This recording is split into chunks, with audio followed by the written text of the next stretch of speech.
What's up, you guys? Sean Ross Sapp. This is Fightful Wrestling. It is January 9th, 2023. Man. We're here to talk WWE Raw with Denise Salcedo. Denise, how you doing? Well, I'm terrified because we're going through a storm here in LA and we don't do these very often. And so I just have this real big giant fear of getting electrocuted. So and I know that's not how electrocution works, but I'm still very scared. So every time I hear I see the lightning or I hear all of that, it just makes me very nervous. I'm not used to this life. Well, the best way I can put it was in Kentucky. On Christmas Eve, we could not go visit our families because there was an ice storm. And then Wednesday, it was 60 degrees. So, oh, God. We see it all in Kentucky. I'm sure it'll rain really hard this week or something like that. But you know what? I can hear the rain right now, and it's tripping me out, man. There you go. Shit. Oh, dear Lord. Sorry. I did not mean to do that. Holy shit. Yes, because, okay, so I don't know how to tell you this. Oh, this show's going to be a nightmare for me because my whole window, sorry, I didn't mean to yell into people's ears. My whole wall is an entire window. Stop it. So I just saw this big, bright white light and I'm like, this is it. This is the moment where I get electrocuted and die. At least it'll be on the air, Denise. Oh, thanks. So my death can get you some subscribers and hell yeah. Views. Listen, you didn't get abused by the algorithm, so we're still under 80,000. We need people to subscribe here. We need people to leave thumbs ups. We don't listen. It's going to be a very hard show if for Denise me. dies, at least, hopefully, by the end of the week, we will have more subscribers than her on YouTube. At least thanks. Your death will have meant something. You think we'll get a Dark Side of the Ring episode? There's probably gotta just be, right? Probably first just time ever girl dies on stream talking about wrestling. No, it'd probably just be for the dinner we had with a bunch of people in Minnesota. That'd probably be the only one. But anyway, guys, leave a thumbs up, subscribe, tap that bell for notifications. Get your super chats and humper chats in. That's how you get your questions or statements read on the air. Jester says, if a reported name Triple H is interested in does come to WWE, hope I get my dream match against the Usos at Mania. Hint, brothers versus brothers. Well, sort of. FightfulSelect.com reported this past weekend that WWE was interested in Tama Tonga and Hikuleo. Tama Tonga's deal is up soon, is what Fightful Select was told. Hikuleo's, I don't know, but he is in a loser leaves Japan match with Jay White. I think Jay White's probably losing that match, though. So whenever it is that if we get two of Haku's sons or adopted sons over here, I think that is a natural type of feud that we could see there. But what were your thoughts when you heard that WWE has not just had interest in Hikuleo and Tama Tonga, but have long had interest in them? It was one of those things where I just kind of personally thought, well, there's a lot of people that they could have had interest in. So when you tell me guess who WWE has interested in, who were they interested in, right? With New Japan, I was like, don't tell me it's Hikuleo. And it was Hikuleo, not to be like an ass or anything, but I was thinking more along the lines of well, they could have really been interested in anybody else, but it's very on par with WWE to be interested in Hikuleo. Yeah, and they've long been interested in Tama Tonga. Since 2015, they were interested. I saw some people say, well, he's 40. Well, he wasn't 7 years ago when they were first interested in him. So he was one of the guys they tried to recruit in with Anderson and Gallows and Styles and Nakamura. They were bringing a ton of people over at that point. So FightfulSelect.com, of course, we will have more and more on this. Please leave a thumbs up on this video. Please donate your super chats and humper chats. And don't forget, guys, this Thursday, 8 p.m. Eastern, myself, Denise, and Will Washington bringing you the first ever Fightful Awards. This year, we wanted to do something really expansive, really big.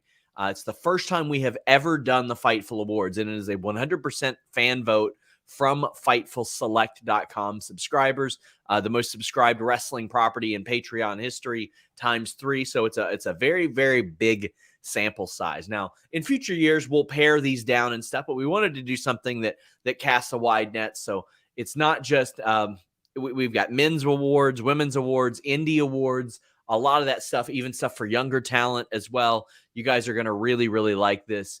We've got some of the winners that have actually submitted acceptance speeches as well. But Mr. Showtime says Denise jump scare counter is at 1. Yes, it is. What does that mean? Is my jump scare not good enough? No, I mean, that was pretty good. I thought you were dead. I thought that you were a goner, but you're like, that's it. Well, here's my question. Are we calling the awards the Sappies? No, we're not. What are we calling them? I don't know. We don't officially. We don't have a name. We're in the middle. Like, we're actually finalizing getting the physical awards decided on, because I wanted to do something different. Well, no, it's just going to be a Fightful award. What the hell? Okay, well, it's just because all these like awards have really cute names, and yeah, not us. I feel like you need a cute name for it. Well, WWE Monday Night Raw has been called Raw for 30 years at this point, and Baron Corbin had not been on Raw in like a month, or at least wrestled for a month. He interrupts a Kevin Owens promo. JBL, like, to me, him calling people rednecks doesn't quite hit as hard when he is a redneck himself, but whatever. We got the Kevin Owens promo, and during their promo, he did the old Kevin Owens face in the turnbuckle thing. Like, we've seen that picture. I can't remember if it was from a live event or what it was, but it is the thumbnail for this show, and it is this right here. That's the mood right there. That was my mood this entire show. I'm not even gonna lie to you. This was my mood the entire show. Pun completely intended. They punted tonight against the national championship game. But it's gonna be worse next week, though. Like, what are they gonna do? Are they just not going to give us good TV? Cowboys. I'm really terrified about next week's Monday Night Raw. We're talking about Cowboys against Tom Brady next Monday for the playoffs, Denise. I know. That's what I'm saying. What the hell are we going to get on Monday Night Raw next week? And I'm sorry, but like, it really sucks that I feel that I got punished for tuning in to the show today. Yeah. And I feel that I'm going to get punished for tuning in next week because it wasn't great. No, I kind of felt like, they did a lot on today's show that I don't know how to explain it. It didn't give us anything new, though. It was like, yeah, here are all these people that we've been featuring in these stories, but here's pretty much the exact same thing that you've been getting. And it gives you absolutely nothing new. And so I was sitting here watching the show today, and I don't know, I just felt like we haven't had, given that it's the start of 2023, we haven't had like a breakout, like a breakout show for the year where you're like, man, you know what? This is the show. I'm so ready for what this year is going to bring in, what the year is going to bring for WWE. We haven't had a show like that just yet. That's really marked the start of a new year. I felt like, the last SmackDown of 2022, I thought they did like a lot on that show to kind of make us feel like, okay, like we're ending the year with a banger, and we haven't had like something restart the year off properly. And so I've been feeling a little bit kind of just a little bit disappointed the last 2 weeks. Yeah, I would agree. I wouldn't say that there was anything I thought was like horrible on this show. It's just, it felt like a dud. Felt like I could have watched it in an hour on Tuesday. You know what I meant? I feel it's worse than that, Sean. I feel like you could have just told me, hey, Denise, this is what happened on Raw in 2 minutes. And I would have been like, okay, cool, thumbs up. Well, Kevin Owens defeated Baron Corbin. He needed to get Baron Corbin. He's going to face Roman Reigns. Of course, you got Baron Corbin, who you almost never see mess up in the ring, and Kevin Owens, who is fantastic in the ring. So, I mean, naturally, they're going to have a match that is pretty solid. But, I mean, I don't think anybody was, like, falling all over themselves to watch Kevin Owens beat up Baron Corbin. Okay, so this was my reaction during this whole entire thing. And this is kind of where I'm at. Because, all right, I get it. We've seen Kevin Owens, Roman Reigns a whole lot, and in the Royal Rumble a whole lot. I get it. We've seen it. But regardless, I was still thinking, okay, well, I'm still going to be excited about this because, I really like what Kevin Owens does. And when he goes in there with Roman Reigns, they tend to give us a hell of a show. And I know the matches that they put are very exciting. So I was totally cool and still am totally cool with seeing this match at the Royal Rumble. However, you cannot expect people to get excited about this feud with Kevin Owens and Roman Reigns when we coming off of, the events that unfolded on SmackDown. The first thing that we're seeing is, Kevin Owens goes out there, right? And he's doing his thing. And the first thing we do is we get an interruption by JBL, who brings out Baron Corbin. And I'm thinking, oh my God, they're just like, they're sinking this feud that could be good, but you're kind of making it feel like a little bit of a sinker here. And so when JBL came out, the first thing I thought was, oh no, they're incorporating this into the Roman Kevin Owens storyline. Even if it's just for today, I don't care. It just kind of brings it down. Honestly, it brings down a little bit of the excitement there. So I can't even tell you one thing that I recall Baron Corbin or JBL saying in this, because the whole entire time I was just laughing about Kevin Owens putting his face in the turnbuckle. That was literally what got my full attention, to the point that when you said, oh yeah, he called him a redneck, I'm like, I don't even remember that. I muted the entire thing. He called the fans a redneck. And then excuse me. Yeah, called Corbin, the fans. I do like that Baron Corbin said, I'll put you to sleep if you want to pretend you're asleep, et cetera, et cetera.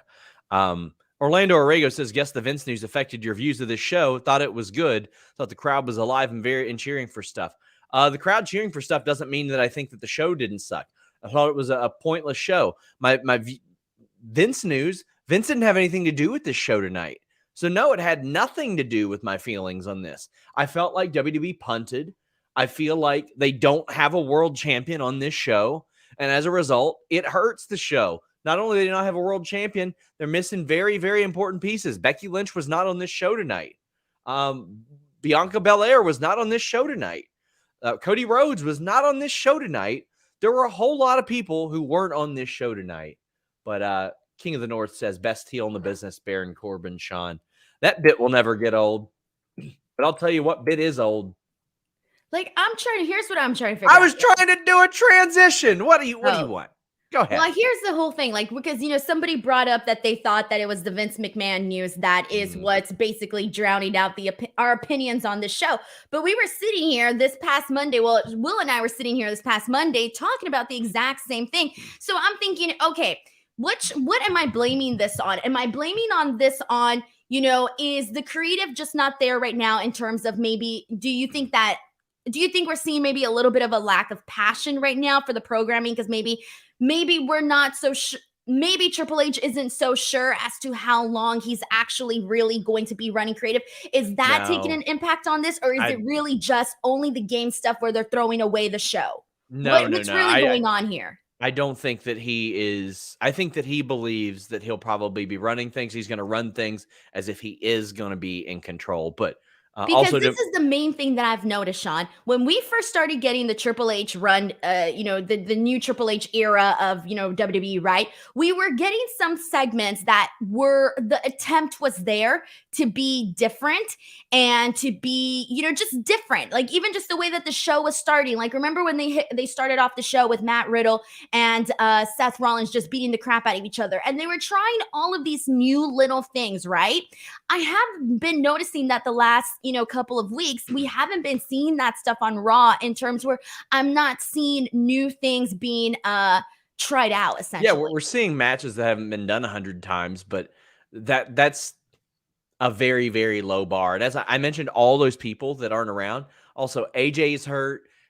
Edge is not there. We had some news on the Edge creative plans, at least as of a couple months ago, on FightfulSelect.com. So make sure you guys go subscribe. But you could add Sami Zayn on this show too, and he wasn't on this show. So, man, it's rough. And while we're on the subject of rough, the Alexa Bliss Uncle Howdy segment, I try to not, I try to not get demonetized on this show anymore. But I don't know what the fuck this was, Denise. Uncle Howdy just strolls on out. Bo Dallas is backstage today, by the way. Just strolls on out. And they cut to a commercial. In what television does that make sense? What's he doing out there? I think they thought it was a cliffhanger. This shit looks like Oz. like in WCW, Denise. I think they thought this was a cliffhanger. I think the whole point that they were trying to tell us was, oh, look at him. He's officially confronted Alexa Bliss. What's going to happen now? Dun, dun, dun. Commercial break. I think that was the what they were trying to do, but it didn't come across that way. Instead, it came across as, okay, well, what's going to happen now? What's next? I'm waiting for the big thing. And instead it was just like, let's fade out and go into commercial. I don't know what to make of this. So what's going on? Is Alexa part of this? Is Alexa not part of this? Well, of course she's a part of it. Of course she's a part of it. Well, she's like coming out here and saying that, whatever. You know yeah, what? She's a part of it. Anymore. We know she's a part of it now. She doesn't seem like she wants to be a part of it. It doesn't matter. She's scripted. It seems like she wants to be evil on her own. Oh God, I'm sure she does. But who gives a shit, right? Like they're like, here you go. Here's this. Let's stretch it out again and again and again. And I'm all right. You don't have to like just sort of blow it 1 week. But geez, man, I don't like this right now as presented. I don't like this. Joel, what's the percentage wood says, okay, Sean, this is the most important percentage question I've ever asked you. What percentage do you give A, WWE being sold in 2023, and B, Vince gaining back creative in 2023? I think Vince is back to facilitate a sale. However, in thinking that, they were willing to do that without him doing what he did. He was going to be able to oversee that regardless. So there is part of me that believes that he's doing this to get creative back. And also, I believe there's a chance that he would try to block a sale unless it was mandated that he return to creative in some form. However, I don't know of any company that would purchase WWE and be like, yeah, Vince, because I know a lot of people, I see some of the dumbest shit said on Twitter. Well, billionaires don't care, but these media companies don't know anything. You think these companies are going to spend $6 billion and not say, hey, gee, what happened when that Vince guy left? Oh, wait, live attendance went up, viewership went up, morale went up.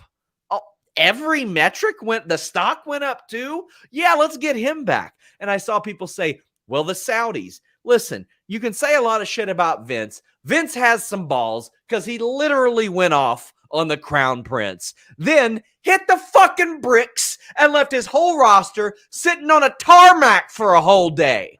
You think the Crown Prince is like, Vince, yeah, my kind of guy.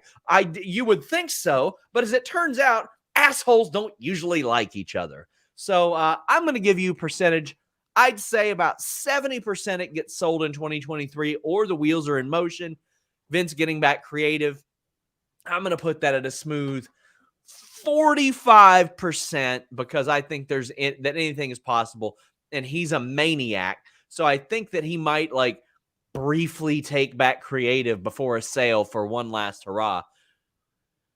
I definitely think he's going to prolong the sale as much as he possibly can. And during that time, he's just going to be getting more of what he wants. And my percentage is actually a lot higher on him taking back creative. I think it's gonna happen a lot faster. Like that's the thing that I've been noticing that's been the pattern with Vince McMahon in this entire story since the whole thing broke with the Wall Street Journal is that things have been happening extremely fast. Like 1 second, he's no longer chairman. Next thing you know, he's retired. Next thing you know, he's back. I mean, it's a whole thing. Everything's been happening really fast.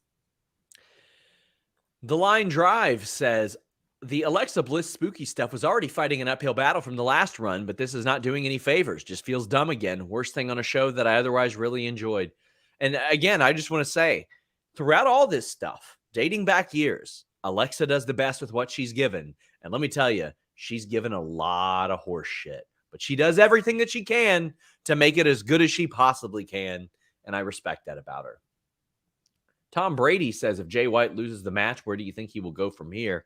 It's hard for me to believe that WWE would not offer Jay White a lot of money. It's hard for me to believe that they would look at this 6'1", 220-pound, 30-year-old who can cut promos, who can wrestle, who looks like a star, who carries himself like a star, has been a top star, has main evented Wrestle Kingdom, and wouldn't offer him great money. Also, he's part of Bullet Club, and you know that they love to just pick those guys off. Jared says Raw's filler until they catch up with the, I don't know what that word is. But SAS says if you're Sasha and you see that WWE could potentially be sold soon, you think she'll wait a bit to see if someone like Disney buys WWE before signing elsewhere? Yeah, that's an actually interesting question. I can tell you that there were multiple Disney fanatics within WWE that are like, hope Disney buys us. Like, and I'm not like one of those people, so I don't quite get it. But there are multiple people, like people you wouldn't expect that are like big into Disney there. And I don't know if that would necessarily affect anything. Listen, if she wants to work, do the Star Wars show, she's going to do that no matter where she is, because AEW won't stop her. And let me tell you, Star Wars doesn't give a shit what WWE thinks. They don't care. They don't care what anybody thinks. They're going to get who they want regardless. However, as far as what that means for contracts, a sale can play an awfully big factor into that. So I feel like right now she's pretty much seeing the opportunities that she has. I don't think she's in any rush to rush into any sort of decision makings in terms of like returning or not returning to WWE. Hell, right now, if I'm her, I'm feeling like I escaped, like I just made it. And you know what? I found something and I'm getting paid and I got some freedom. I would be like, whoosh, like dodge that bullet. guys, I encourage you all to check out the breaking news podcast that myself and Jimmy Van did on Thursday when news of this emerged. And also listen, your boy, every Wednesday. Jimmy has some very unique insight. I mean, he's managed 9-figure-a-year company. I don't know, whatever. Over $100 million a year companies, whatever figures those are. He's managed those in the past, so he's got some unique insight on this. Chad Zuver says, crazy idea. Sammy wins the Rumble, beats Roman at Mania. Story is there and could be huge for Sammy to stand his ground against Roman. I think that the Sammy match will happen much sooner. WrestlingNews.co is correct on a lot of the stuff that they've reported, by the way. I had that confirmed today that he was planned to face Roman at Elimination Chamber. Plans can change. I'll have more on that this week, but we'll see. Bayley defeats Mi Shin, who is also announced as Mia Yim. Again, they decide every other week what her name is going to be, but we know one damn thing, Denise. Mi Shin is Korean for crazy. But Bayley, go ahead. No, continue on. Bayley gives Damage Control the night off, but they end up attacking her backstage anyway. Becky Lynch is not there tonight. Bayley I thought this was one of the worst Bayley promos I've seen in a while. Like it was slow and plodding and just not good and was a little bit misguided and disjointed. And I'm not used to seeing that out of Bayley, like ever. I think it was more so because there wasn't an actual real purpose to the promo. It was, I'm going to beat up this person who is your friend. And I was like, really? Your friend? We've seen them on screen together like once ever. I think she works better when she's obviously playing to something that's going to be a little bit more of a longer situation, where it was just like she went in there and it was like, she's throwing these shots at where Becky Lynch is at. And then she's telling her girls like, hey, you guys got the day off. It wasn't like, I would say like a bad promo or anything. It just, there wasn't anything interesting remotely about it. It was just her coming out and, it's getting it out of the way, letting people know that Becky Lynch isn't there. Well, Bayley gets the win. KE775 says, are they setting up a 6-woman tag between Damage Control, Becky, Mia, and another partner? If so, who do you think the third person will be? I don't think it'll be Candace after what we saw tonight. Do you have a third person in mind? What the hell's going on with Nikki? Who knows? Was she even on the show tonight? She was creeping up backstage and doing her little like popping in, popping out type deal. I mean, if Eric Young's headed back, I could see something there, but there were an awful lot of like. Think of anyone else. Piper Niven as ZJ. I don't know when they're planning on bringing her back. Like, there's some people where I just think you might as well just wait until the Royal Rumble. Say Justice says Fightful would have despised wrestling in the territory area. That's a stupid ass comment. No, I mean Because we didn't like Raw tonight? Because we didn't like Raw tonight, we would have despised wrestling in the territory era. Well, let me tell you what we wouldn't have been doing. We wouldn't have been covering wrestling in the territory area because it wouldn't have been on cable TV.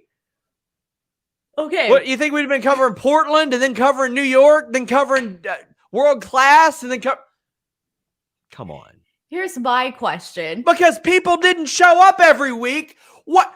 Pardon me, what the fuck are you talking about? The world champion is never on this show. Cody Rhodes is good to go. He ain't on this show. Edge is good to go. He's off filming something somewhere. They got nobody on this show. Becky wasn't there this week.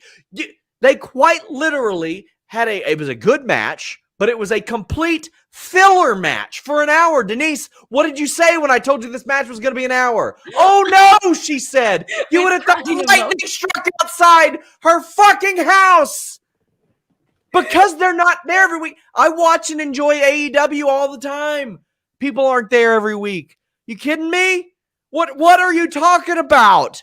Because they're not there every week. What are we doing?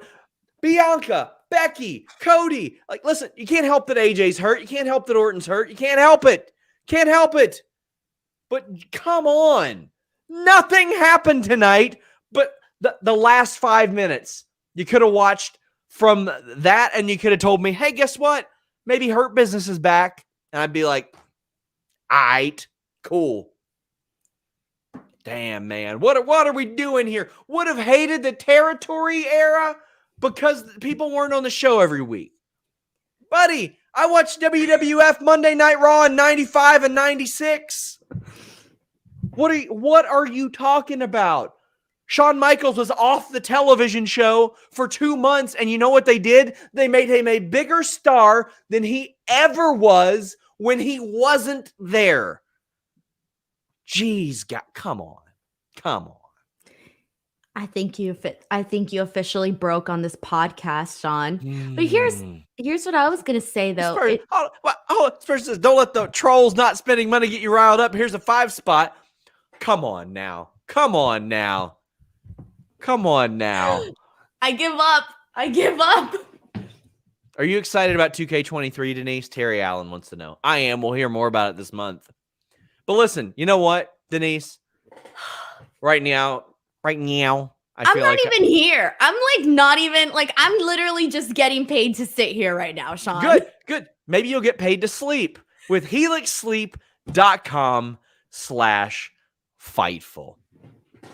helixsleep.com/Fightful is now able to offer up to $350 off for our listeners moving forward. How about that? We've just upgraded that deal. They've got this amazing discount program for you. I switched to Helix during the pandemic. It made me, I wanted to invest in my sleep. I was tired of sleeping on that slab of memory foam.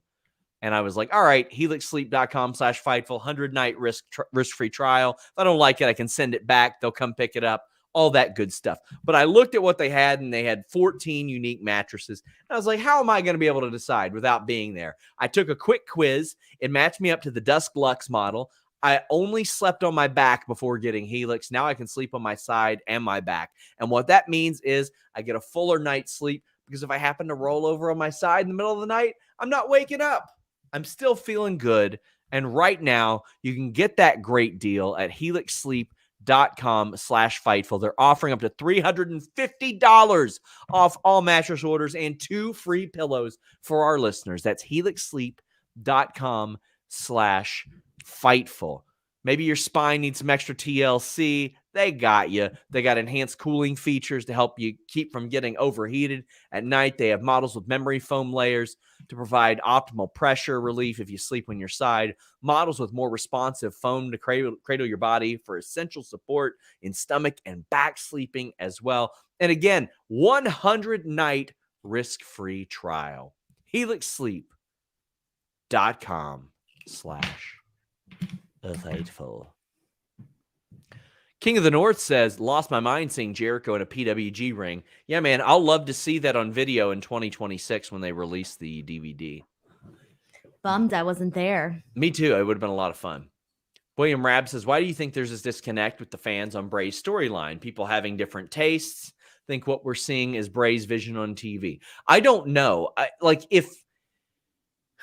I'm all for the slow burn, Denise. I'm completely for that. But how long ago did this man return? Bray, I'm going to type it in. Bray Wyatt return. All right, cool. I give up. I give up. I give up. Just do this show by yourself, Sean. I've been trying to get a word in for like the last 20 minutes. I'm just trying to find a moment. You should have done that Helix Plus, Denise. It was October. November, December, January. We're going to go on 3.5 months from the time he debuted to having a match. How do you feel about that? Thank you. All right. So my thoughts on this. I swear to God. This is better than the show. This is better than the show. Go ahead. I'm fucking done. Seriously. That's it. I don't even care anymore. I don't even care. I don't even care about what I have to say. I don't care about anything that's happening anymore. I give up on life. I'm done. Like, for reals. Like, Kevin Owens was a mood, man. He was a mood today. I don't even care anymore. Okay, well, here are my non-important thoughts that no one cares about. So in regards to Bray Wyatt, thanks a lot. Now I have to get my train of thought back. In regards to Bray Wyatt, here's the situation. If you're going to do a slow burn storyline, you got to make it smart in the sense that you got to have people connecting the dots. Every week has to actually mean something, where every week you're given this piece of the story. But it can't be stupid stuff like, oh, he just comes out and he laughs and they stare at each other and they laugh for like 2 minutes straight. If you're going to do a story like this, the way that it's going to get over, it's by its intricacy. Like, you want to be able to be like, oh, you know what? Because that's the whole thing. Like, the whole thing with the White Rabbit and why it was so popular was because fans liked doing like the little research, connecting the dots, you saw everything that people were doing on social media where they were finding locations and tying things together and, oh, this means this and that means that. If you're going to start something like that, then you got to keep things going. A little flash on the screen isn't going to do anything. That's not interesting. You got to make it, if you started it this way, you got to keep it that way. You got to keep getting like people interested in this. And for those that are not fans of this type of programming, then, I mean, there's two ways to look at it. The one way is like, okay, well, it's just not for you, right? Yes. The other way to look at it is, well, you can make me into a fan. We're here to be entertained, are we not? We can be fans of whatever it is that you actually make good. I cannot tell you how many things I have not liked or didn't want to like, and then suddenly I found myself liking. And there's one thing that I'm going to talk about on this show later today that I actually ended up becoming a fan of, surprisingly. Okay. And so I feel like you just got to make people interested in it, and it's got to be worth it. You just can't have people coming out and doing nothing and just staring at each other. That's ridiculous. That's not interesting. Jane Beard says you need to KO Turnbuckle. Bro, for reals, man. Mod Matar says, Sean is in a mood today. Yeah, and I thought I was in a bad mood today. Beard says, I really hope someone clips this rant. Fantastic to see Sean cut people up like this. It'll be some dumbass like Stan account that does it. Like, not even a Stan account, but one of those trash accounts that are like, look how angry he is about pro wrestling. I do not take this shit that serious. And then you're going to block them, and then they're going to be like, Denise, Sean blocked me when I was just trying to explain to him that this, and that. And then somehow you're going to pop in the mentions. Listen, just if you're that upset that I blocked you on the World Wide Web, file a form with me. File a form with Denise. Ideally, you won't, and you'll just message the Fightful account. And then Kyler will be like, Sean, I got another one. Here you go. They asked you to unblock them. And I'll go, all right, if it means that much to them, I'll unblock them. until they're an asshole next. You never know how many people go, I didn't do anything. Buddy, you do not want me looking for whatever it is that you did, because I guarantee you did something. Pro Wrestling Podcast, who actually is sponsoring one of the Fightful Awards this week, says, the flash on my screen may not do anything for you, but how about a $10 super chat on the screen? Happy Monday, guys. Again, the Pro Wrestling Podcast, you'll be hearing a little bit more about them on Thursday. And if you're interested in sponsoring any of the Fightful Awards, hit me up on Twitter. We are doing that right now. Jambeard says, I've heard those Helix mattresses are so good. They can last a full night of Blue Chew. They can last a lot longer. They got a great warranty. Justice Gillum says, any thoughts on how the Mandy Rose tell-all will go tomorrow? Appreciate y'all. Thanks for what you do.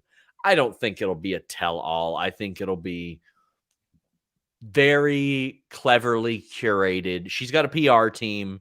She's got a lot of stuff like that. She's a smart woman. I think it's a good way for her to keep those a good way to keep the subscriptions going, because the whole thing, when the whole situation with Mandy Rose went down, I didn't know that she had this like fan time page. I didn't even know it was in existence. And there was a lot of people who didn't know either. And now look at her. She made like $1 million.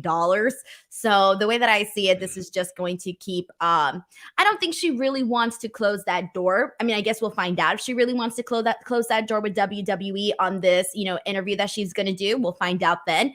But I don't think she wants to. I think this is going to be more of, just getting her side of things. I hope that they ask her like some real good questions in terms of, how it works for like independent contractors. And I hope that they get into the details of that and all of that. Now, I'm not trying to bury this person, I promise. And I appreciate you watching. Says, I don't understand why they're crapping on Raw. It was decent tonight. They're making it seem like it was unwatchable. No, we're not. And guess what? I'm glad that you liked Raw. I hope you like Raw every single week. I hope every time you turn on the USA Network and watch Monday Night Raw, that you have the time of your life and truly enjoy it to the most of your abilities. Up until the last hour, I didn't. Here's my question. I'm sorry, but this isn't the first Raw we didn't like. There's been a bunch of other Raws that were not likable. I can't even remember the last Raw I did like. Damn near every Monday for 3 years, we didn't like this show. That's what I'm saying. This is nothing new. But here's the thing, though. How many times haven't we sat here and disagreed on a show where I thought the show was good, you thought it was bad, I thought it was bad, you thought it was good. It just so happened that today it was just bad across the board, where I don't even think we could disagree on today's show. And you got to keep in mind, we're tuning in every single week, watching live for 3 hours, sitting through the commercial breaks. Like that also takes an impact. It impacts how you feel about a show. You got to keep, they got to keep you interested. Keep in mind, I'm watching because it's my job. How many people aren't going to be like, oh, well, let me see what's happening on Raw. Oh, well, we're getting this. I don't really care. You know what? Let me go watch my favorite show on Netflix. Yeah. We get a Bronson Reed video package interview with The Miz. He makes it very clear they are not a thing. He's a hired gun. Ashton asks if I know when he's going to wrestle. I don't. And at this point, honestly, I don't care for a while. I'm good with him being a one-man APA.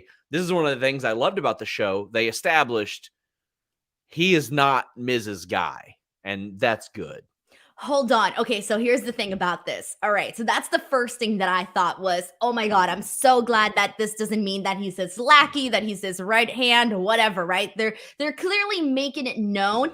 And I don't know if this was intended or if this was just because of the backlash that they got from social media, where people were like, are you kidding me? You're really putting Bronson Reed with The Miz? I kind of have a slight feeling that this was due to social media backlash, that they were like, oh, well, it's an easy fix about this. Well, let's just say he did it because he got paid. But somebody on Twitter brought up a good point, where the story was that The Miz was broke. How is he affording to pay Bronson Reed to go in and be essentially help him out in this match? And I don't know, because unless he's paying him with Bitcoin. Well, no, he's paying him with the money that he retained, that he got back. Okay, well, but shouldn't he have paid him beforehand? I don't know. The point is that I don't even care. You know what? I'm just glad that they're not best friends. Justice Gillum says, joking here, but if Mandy Rose is the catalyst for a wrestlers union, Jesse Ventura's mind might explode. Even though you're joking, I can tell you this much. Wrestlers don't give a shit. They really don't. Ashton says, since Chelsea Green has signed to WWE, what percentage do you think Matt Cardona signs? I'll say a good 45% there because there's always a chance, but also he's doing very, very good without WWE. So Kylie says, appreciate you all watching this, so I ain't got it. It wasn't that bad. We're back to that era. It wasn't that bad. Sean, you just went on a 40 freaking minute rant about this, and now No, it was about it was about not having people on a show. It's about punting, not them not caring.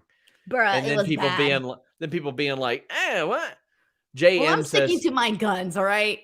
JM says, this may be old news. I was wondering if WWE has been made aware of Logan Paul's CryptoZoo scam and the controversy surrounding it. Of course, they read the news. They know what's going on. I just don't know why they would possibly give a shit. With all the things that they've had happen in that company, they are not going to care about this. Dream Ninja says, I like the Bliss promo until Uncle Oz came out. She does amazing with what she's given. I wish they'd let her be evil goddess Alexa Bliss. Well, Thank you. That's what I would want. I want Alexa to be evil on her own without association with Bray Wyatt. Like, let her, that's what I was saying. Let her do her own thing, because she even told Bianca Belair on one of those promos where she said, like, you shouldn't be afraid of Bray Wyatt. You shouldn't be afraid of Uncle Howdy. You should be afraid of me. Come on now. Wazim says, maybe it's because I'm a bit younger, but I had to Google what Oz from WCW was and watch the entrance. That's hilarious. Go Oz. Yeah. If you haven't seen it, go see it. And then you'll be like, did they do that for this? And Heidi Ho with a very generous super chat that says, just got home from Raw. The crowd was hot for Alexa. Then it just stopped and security took her out of the ring. WTF was that? What did they say on TV that we missed? Well, Heidi Ho, I'll tell you this. The crowd was hot tonight. That was one of my favorite things. Besides the turmoil match, that was my favorite thing, how great the crowd was tonight. I think that should be applauded. What did they say on TV that you missed? Jack shit, buddy. Absolutely nothing. They cut to commercial. We didn't see security take her out of there or anything. We actually got more information from Heidi Ho than we gave, I think. Thanks for the scoop, Heidi Ho. We appreciate you. You paid us to give us scoops, and for that, I appreciate you so much. And I'm glad that you sent that super chat, because I do think we should have talked about how hot the crowd was. Thought the crowd was great. You saw them moving in the background. That's what I missed about WWE crowds towards the end of that Vince era, because like a month after they started to go on tour again, Denise, I thought for sure you'd have white hot crowds all the time. Nope. About a month in, people pretty much knew the drill, and they knew that it was back to the same old shit. Jambeard says, I just want Bronson on SmackDown for two things. Wade Barrett to call his finisher again, and to give us Bronson versus Gunther or the Banger Bros. Man, that would be a hell of a match. I bet we get it at some point, but I'm interested to see what he does now. I just hope he's one of those guys that comes out and somebody's getting messed up real bad. That's exactly what I was saying when he first came in. I want him to be presented like a badass. And we need that. We need that on the show. Like, we need to have something different on the show.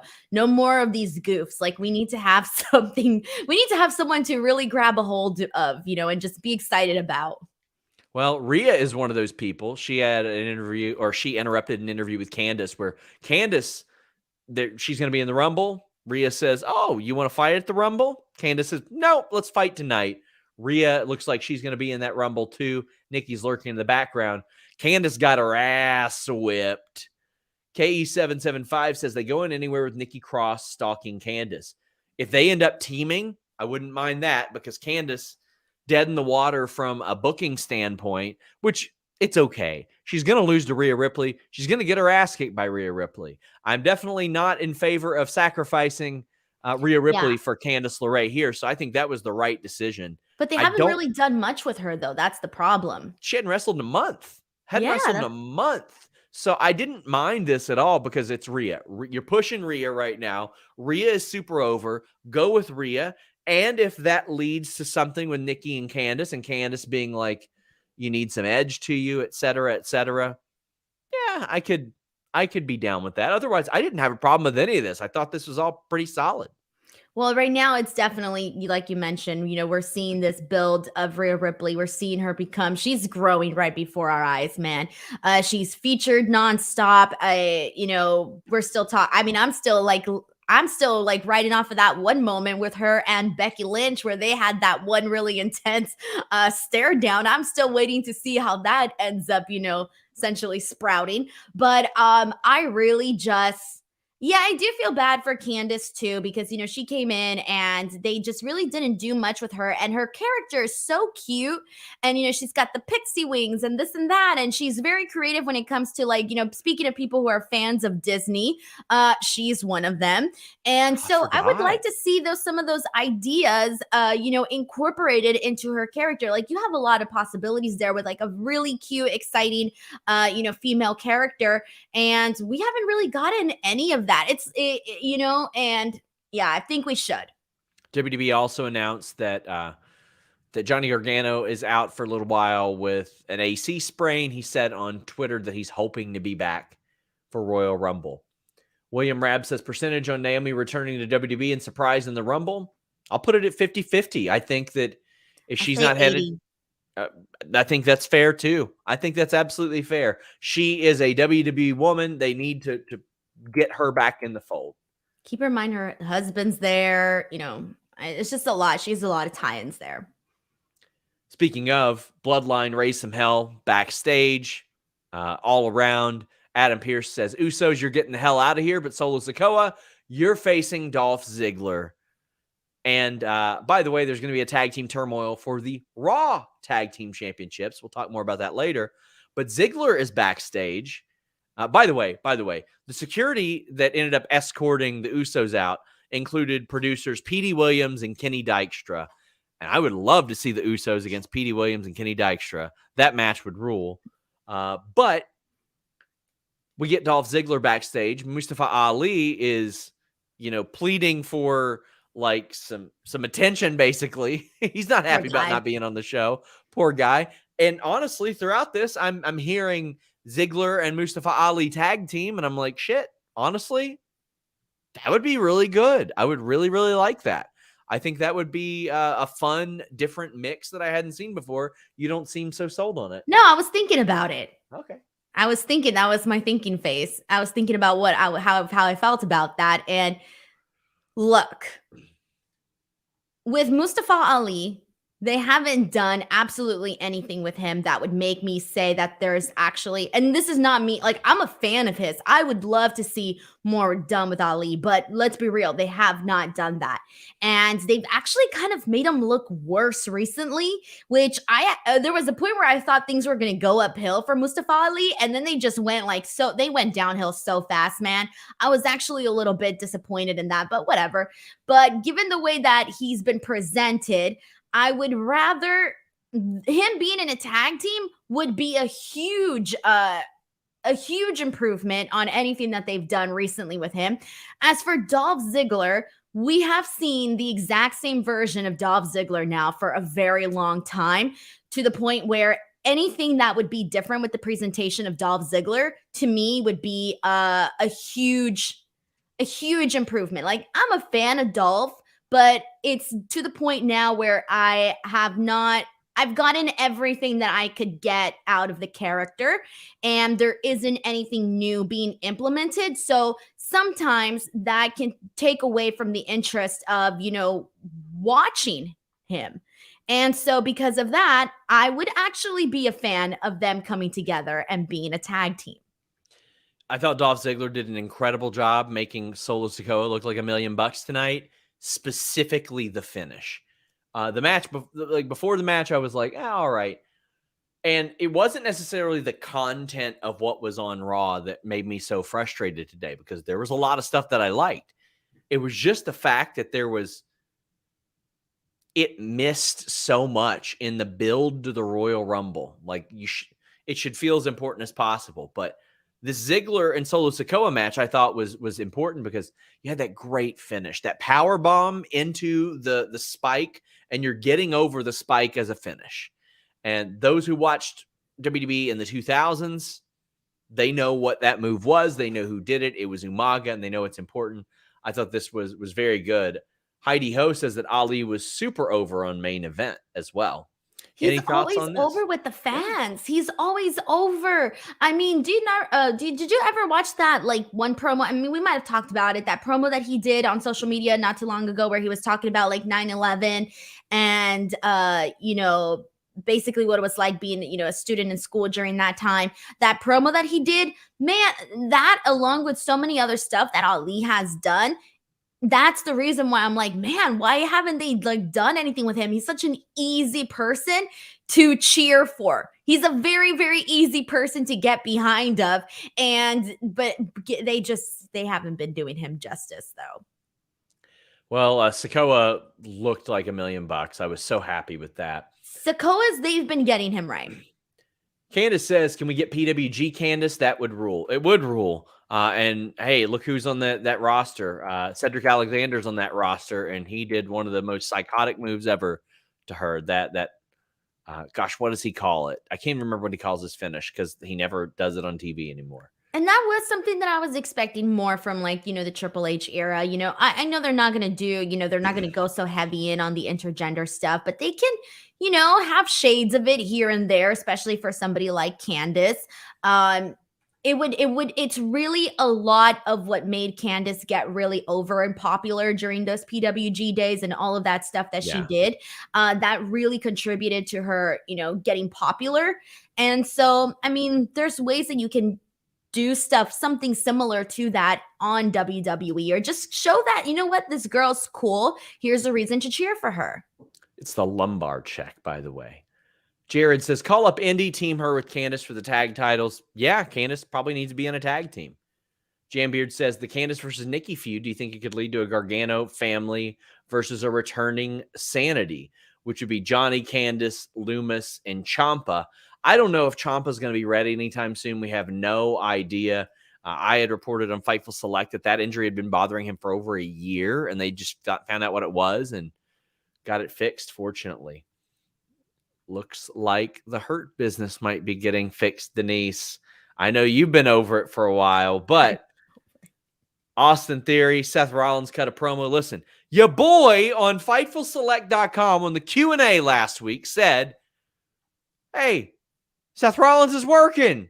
I was told he's just good at his job. Today I got people saying, whew, thank God, due to a report that Seth Rollins' injury was at work. We told you last week, subscribe to FightfulSelect.com. Thank you. So he comes out, he does his Kevin Nash thing where he stands up. Everybody's doing a Kevin Nash cosplay. Uncle Howdy, Seth, he throws the crutches away. He's good to go. And he says, you know what? I'm not 100% right now, but I'm gonna be.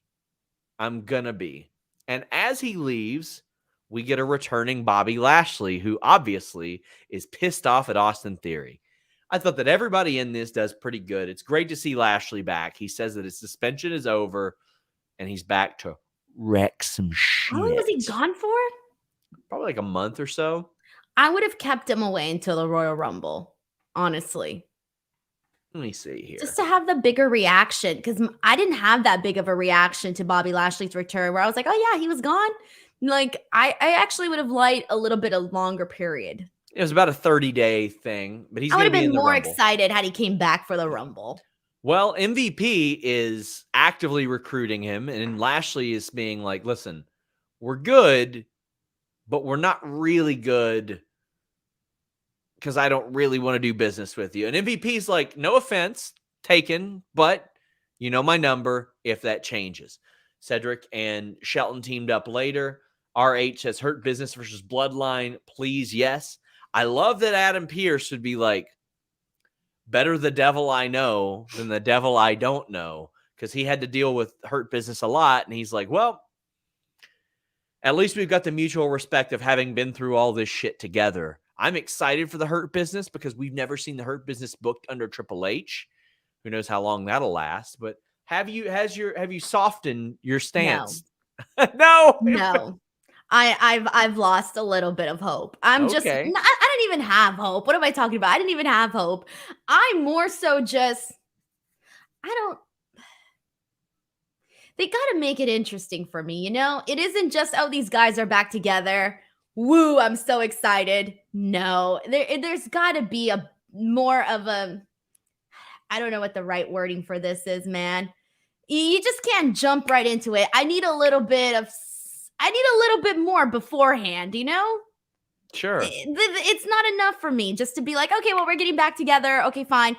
I need a bigger story. And I'm not going to say they're not getting there. They could get there. But I think the problem is that I know you're saying that you're excited to see what they would be booked as, under Triple H, but I don't know. I'm a little bit thinking, okay, well, I kind of have a little hope for what that would look like. Tamel says, since it's too late for Naomi in the Bloodline, do you think she returns with Hurt Business 2.0? I don't, and I don't think it's too late for her in the Bloodline. I think should be hotter than ever to come right now and join in with the Bloodline. Yeah, I would love it if, like, once Sammy's gone, they're like, okay, now we've learned you only keep it in the family, and Naomi pops up. Jambeard says, Poe from the Ravens did the Kevin Nash. I saw that. That was actually very funny. The mascot. But Denise, did you see where Naomi was last week? Where? Japan. I did see that. And you know what, Denise? What? Doesn't matter if you're in Japan, United States, wherever. You can be wherever you want virtually when you change your virtual location with the fastest VPN in the world, nordvpn.com/Fightful. 70% off your plan, 4 additional months free, 30-day money-back guarantee, block online trackers, block malware, block annoying pop-up ads, browse safely and securely. On that unsecured Wi-Fi when you're traveling, not with nordvpn.com/Fightful. And again, the fastest VPN in the world, works on all your devices, phone, laptop, desktop, PC. nordvpn.com/Fightful might be the most versatile sponsor that we have. And you guys know I love that versatility. They've been written about by Wired, HuffPost, BuzzFeed, Forbes, the BBC, nordvpn.com/Fightful. You're going to end up saving money by getting a subscription to nordvpn.com/Fightful, especially if you buy pay-per-views like I do. $80 is the new going rate for UFC pay-per-views. Not if you get nordvpn.com/Fightful and order them via overseas services. Check it out, my friends. You are going to like it. Miz TV with Dominic cosplaying as Conan is what Luis says, but I don't think it's necessarily that. No, he's not cosplaying him. He's like channeling him because he wore the bandana the way that he wears it, and also the biggest giveaway was the buttoning of the t-shirts where it's only the top part. The man is a member of the Grape Street Crips. Love to see it. Flame says Dom's segment seemed racist. Tasteless Vince idea. Well, Vince didn't do this creative, so it wasn't him. But Sage says the only negative for me tonight was Corey's incessant prison references. Otherwise, Raw had plenty of new stuff. A true punt would have been much worse. As I said, this was a punt. If they put a turmoil match on for an hour, you know it's not something that they put on and they said this will be compelling. Even though it is. It's always good. But it's almost always a punt when they do that. Almost always. But Miz TV, I thought, was very good. Dominic is talking about how he's a hardened criminal now. He's got a face tattoo. And Miz was great, too. Miz is like, well, my sources say you were in county jail for a few hours. I thought this was brilliant. I love how offended Finn Balor gets for Dominic. And, like, Damian Priest as well. Like, tell me you've turned a corner on this, Denise. I've turned a corner. Yes. It's so stupid. I love it. I turned a corner last week with the prison Dom stuff. And here's the thing. Like, I had an issue with like Dominic Mysterio going out there and, basically defeating people like AJ Styles. Like that for me wasn't it, right? But when you're presenting Dominic Mysterio in this light where it's very tongue-in-cheek and he's out there basically making it's ironic. He's just out there making a joke out of himself. That's funny. That's lovable. That's hilarious.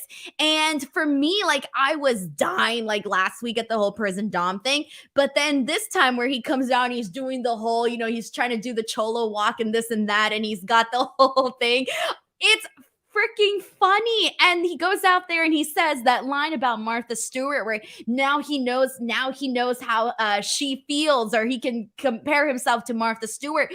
And just like the whole joke within itself is freaking hilarious. So for me, now that they have found a way to make it funny instead of insulting my intelligence, I like this. Make it funny. Do not insult my intelligence. Just make it fun. Make it something where we can all laugh. He's laughing at himself with doing this whole character of Prison Dom, and oh my God, he serves such hard time. But you know what's weird though is that I've been seeing people online where, now keep in mind, like, I wasn't a fan of what Dominic Mysterio was doing prior, but I've been seeing people online go really freaking crazy where they leave comments buying this, Sean. They're leaving comments like, oh, this fake ass, guy pretending he's got street cred. This is fucking bullshit. Like, some of the language that I've seen about this, and I'm not even going to repeat the words some people have said in Spanish. And I'm like, do you guys not realize that this is a joke? Do you not realize, like, they're saying some really bad stuff? And I'm like, bro, it's a joke. Laugh about it. We're all in on the joke. And so it's not meant to be insulting. It's meant to be a mockery of him. So this is funny, and they found a way to make it work. So yes, I am officially a Dominic Mysterio fan based off of this, but I don't want to go see him be freaking defeating, I don't know, Bobby Lashley or something. He said, now I know how Martha Stewart feels. Yes, that's amazing. The one. That was funny as hell. Pro Wrestling Podcast says Martha Stewart is more gangster than Dom. No teardrop tattoo needed for her. It'd be great if she had one. It'd be great if she popped up and was like, so you think you guys more street cred than me? Mr. Showtime, by the way, thank you for the pertinent super chats of this segment that I will not be reading. But thank you for the additional super chat as well. We greatly appreciate that. But then Dom got involved in the main event, which, by the way, FightfulSelect.com had reported the entire rundown before the show. Make sure you subscribe. In addition to having that rundown, we had news on Edge's creative plans as well. Also, we had the first episode of the Select Style podcast from Scott Edwards, who did our Wrestle Kingdom review last week. A look at Japanese pro wrestling every single week. Not only that, Steven Jensen had the Weekender podcast, which is everything outside of what we review here on the main channel. And right now, Alex's Sour Graps. So 3 review shows today, and then I'm going to have the backstage report on Tuesday. So it's not just breaking news you're getting at FightfulSelect.com. Best $5 in the business. And if you're one of those people that were like, oh, well, I only want to subscribe on the first of the month because that's when Patreon bills. Not anymore. It is anniversary billing. So whatever day that you subscribe, you'll get billed on that day every month. FightfulSelect.com. But we saw the turmoil match, and it was specifically announced as being for a Raw Tag Team Championship match. So that leads a lot of people to say, are they splitting the titles? Which, Denise, I don't know if that would be, like, here's the thing. I'm caught in between. I don't know if that'd be a good idea to have them lose the Raw titles before they're split, because so much of that will be the Usos losing a title match, but also they've lost so many times. The 2-on-2 champions, Denise, have lost 11 2-on-2 matches by pinfall. That doesn't even count DQ. Imagine if during Roman Reigns' title reign, he had lost 11 times. You'd be like, what's the point? Now, it's a little bit different because they can play it in to this story as the Usos win when it matters most. The backstage interview, however, said undisputed tag team titles. So I'm going to wait for some clarity on this. But it looked like how would you feel about that? Would you want to see a split for that? Honestly, at this point, I wouldn't mind it. I don't think it'd make that big of a difference. I'm still going to be interested in the Bloodline storyline. And you know what? Maybe it'll give us just a little bit more meaning for the rest of the teams. I'm cool with it. I will say this. WWE.com says it is for the Raw Tag Team titles. Specifically, the Raw Tag Team titles. So I'm going to trust them over whatever the backstage interview says. I think Damian Priest might have been the MVP of this episode of Raw because he had to work the last hour and 15 minutes of it between Miz TV and everything. Orion Ben says, seriously, in 18 months, him in the main title picture. I don't know if that'll happen, but man, he is... For who? For Priest? Yeah. How has it not happened? I think that's the thing. I think it should happen. I believe it, but I just don't know if he'll be booked in that spot. And Jambeard says they need to merge the tag titles, split the world titles, not the other way around. I don't disagree with that at all. I would be okay with them leaving them together and then having supplemental tag feuds to determine the next contenders. I completely agree with that.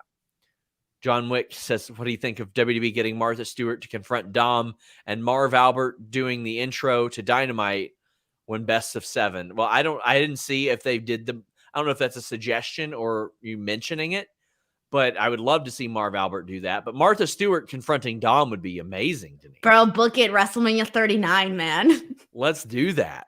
Joel, what's the percentage? Wood says Adam Pearce also said the Raw tag titles when he threw the Usos out. So, okay, to me, the graphic, the WWE.com thing, and Adam Pearce saying that Usos only raising one set of titles, pretty clear to me. The Line Drive says the tag team turmoil match felt like a prime NXT Black and Gold main event.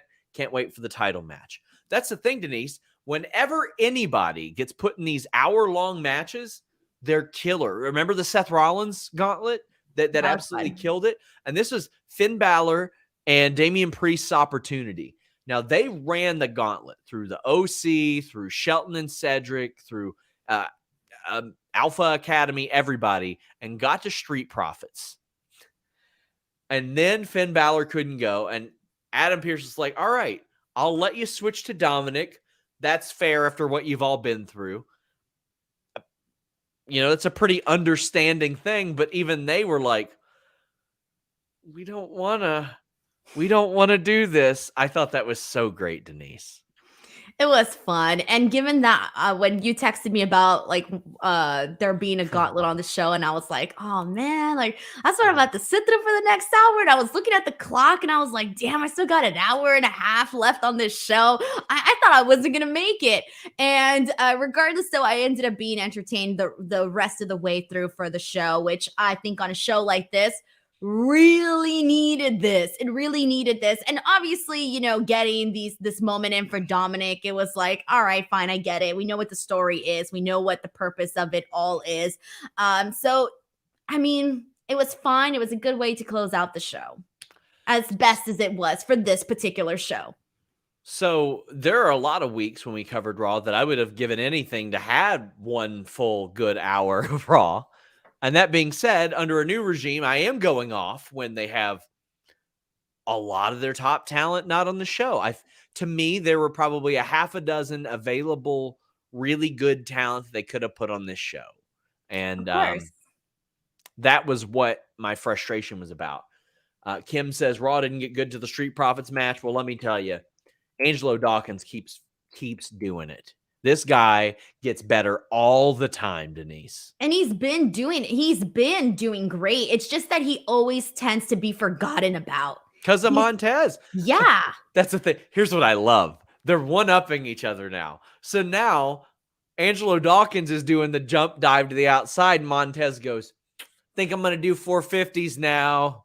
Like, I love that they just keep one-upping each other. And it feels like a healthy bit of competition.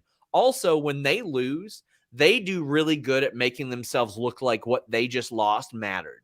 Like, they sit in the ring and like they look like they are about to just like be depressed all week long over that. Yeah, when they were just sitting there looking all sad. I was laughing because I'm like, okay, we started off with Kevin Owens being all like, yeah. And then we ended with them being all like, that was kind of funny. A little bit of some, you know, full circle moment. Yes. Joel, what's the percentage? Wood says that they can have Pierce just sneak in Raw tag titles. Why can't he have a number one contender next week and sneak in a shot for the WWE championship? Maybe this is him testing that power a little bit. I would like to think that Triple H will make some sense of this and be like, okay, he's testing his power here, and he'll mention that in the future. What I don't want to happen, there are several things I don't want to happen. I don't want the title to be vacated because I think that undermines everything. I think that if Adam Pearce comes out and says, well, you're stripped of this title, that would be BS. It'd be BS. No, that would be BS. I would be so angry about that. No. Yes. And I also don't want him to get pinned or submitted before he loses that Universal title. Because here's the reality of the situation, Denise. The Universal title is the important one to Roman because it's the one he's held since 2020. The WWE Championship is the important one to Cody Rhodes because that's the one that has the lineage to the title his father should have won. To me, it was too easy for WWE to do one of two things. One, a triple threat match where Roman doesn't get pinned, because if he gets pinned for one title, or he doesn't get pinned for one title, he's still very, very mad, and he blames everybody but himself, and this leads to an even more vicious Roman Reigns. Or he could have specifically defended the WWE title in the Royal Rumble, because anybody can get tossed over the top rope. That's not my ideal choice, but anybody can get clotheslined over the top rope. Here's the thing, like, if you're challenging Roman Reigns, to me, you got to do it all or nothing. You can't just, like, I don't feel like I would be, like, I wouldn't be like, oh, I'm just going to challenge you for this specific bout. Well, I know that wouldn't be that. That would be like an executive decision. And I think the Royal Rumble one could have worked because Adam Pearce could have said, you want to go beat up everybody on the roster? Well, here's your opportunity. You're going to defend the Raw Championship, the WWE Championship in the Royal Rumble against everybody. And I know that's sort of an overcoming the odds type of thing, but I wouldn't hate going the triple threat route, honestly. But personally, I don't know. I tend to be a bigger fan of seeing I'm more of a bigger fan of seeing these title changes and these big moments happen one-on-one for some reason, which is kind of stupid. Maybe it's just a little thing that I just prefer. Yeah. But I feel like probably the easiest route would be that triple threat direction. But I would prefer it to be like when we get like Roman and Cody, I want it to just be Roman and Cody. And also, yeah, I do too. Also, I'm working on Inside the Royal Rumble 3, which kind of ties into all of this, Denise. Vince back, will he handle creative? A year ago, the WWE morale was the lowest I've ever seen it in January. Ever. About 3 weeks ago, it was the highest I'd ever seen it. And a lot of that negative morale happened with, if you remember, Brock Lesnar and Roman Reigns getting canceled at day one. Then they put Brock Lesnar into the day one match, take the title off Big E, switch it at the Rumble, have Brock win the Rumble immediately. The previous Inside the Royal Rumbles have been just like a collection of quotes and stories direct from wrestlers. This one is about how miserable everybody was and how everything messed up behind the scenes and around the show, and has a lot of exclusive info. So look for that the week of the Royal Rumble. What a mess that was. And what a contrast to how people feel now. But FightfulSelect.com subscribers will get that early. Justice says, I ask because I don't watch so I could be missing things. Is Triple H actively trying to rebuild the tag division? Well, he brought back Good Brothers, so I mean, that's pretty clear as well. But there could be just a couple more changes, though, for like, just not changes, but just a little bit of tweaks. Somebody asked if I'm going to Raw next week. No, absolutely not. I don't know where it is, but no. I was going to say, is it in Kentucky next week? I don't know. Maybe is it? Where's Raw next week? Somebody let me know. I don't know. I never look at the touring schedule. I only know the dates when they come here, and that's it. I'm like, all right, they'll be in LA here. All right, cool. I mean, if it's in Lexington, like maybe I'll go. It's in Ohio. No, I won't be there. If it's in Lexington, I can go because Rupp Arena is 3 miles from my house. Cincinnati, no, I won't be there.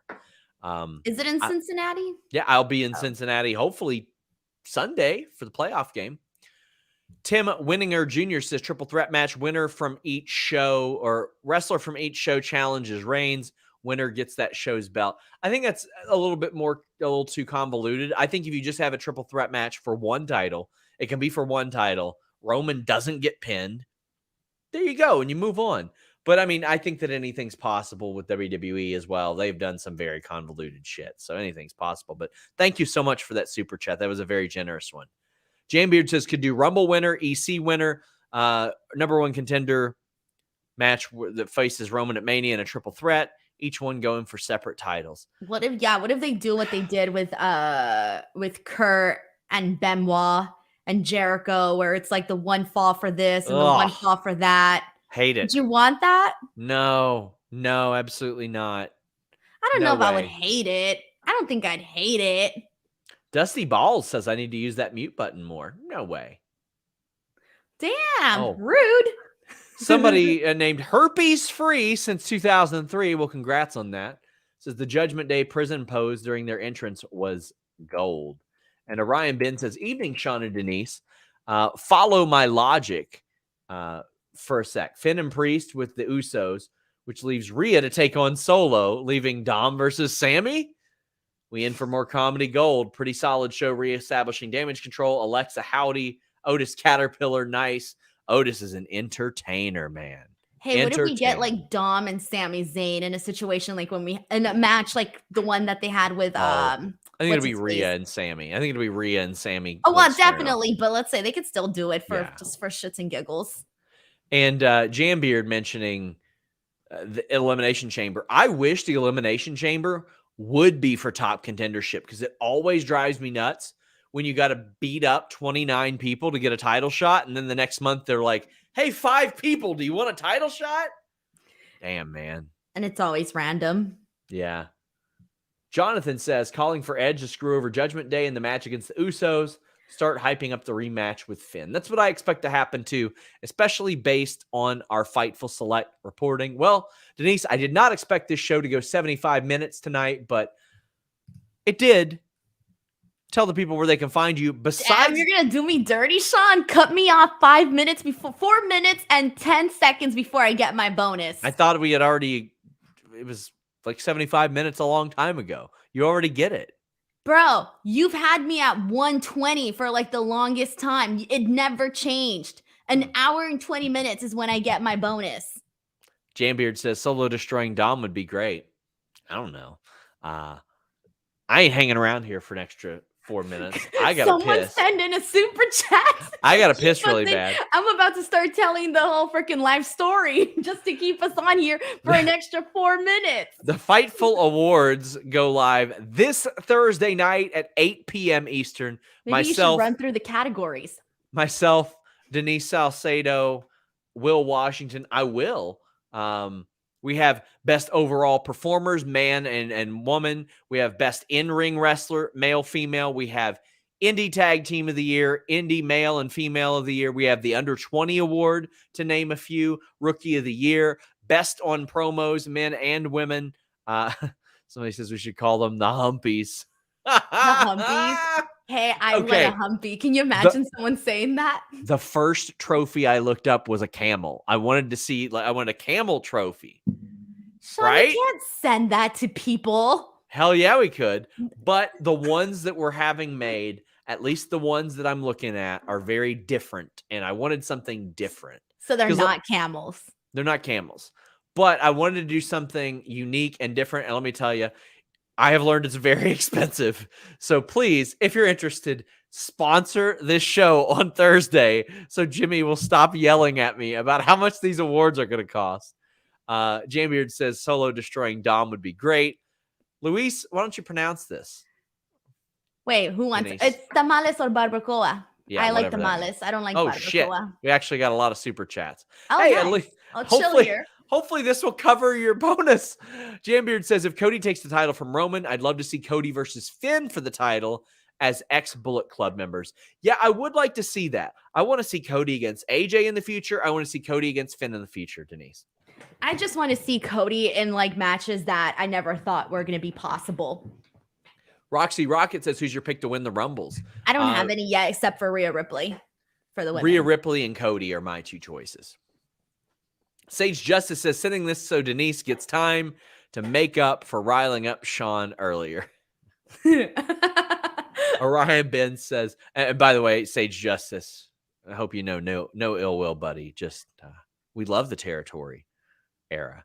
Orion Ben says, on Thursday, we wearing tuxedos. We'll be dressed nice on Thursday. Oh, we have to dress nice? No one told me that. Yeah, that was specifically a Will decree. And you know what? Oh my God. I'm not going to have Will ask something and tell him no. He does everything for us. Okay, can I ask if we can wear pajamas? No. Chris Danger eats corn the long way. Justice Gillum says, Denise, who was your favorite wrestler of 2008? Well, let me go back and think about this. Jay Reed says, we got a minute. What were your guys' thoughts on Omega Ospreay? I thought it was one of the greatest matches of all time. It was hard hitting, high flying, incredible. It was great. I loved it. Jay Reed. It's a must-watch match. Must-watch match. It was incredible. Uriel Landeros says, "Got you, Denise." And Stop SRS it. Humpy's works. Wrestling is art says one You of the didn't biggest read what his ifs. whole thing. Go back. Yeah, I You did. didn't finish Humpy's reading that super work. chat. Wrestling is art says one of the biggest what ifs if Motor City Machine Guns went to WWE. Unfortunately, it didn't happen. They were great. I love Paparazzi Productions as well. Tamal says, if The Rock returns, do you see a story where Jimmy and Jay pick different sides? No, I don't. I think The Rock is going to go against all of them. Maybe Solo Sikoa does this. Until next time, guys. No. Plug the We're Fightful. out. Plug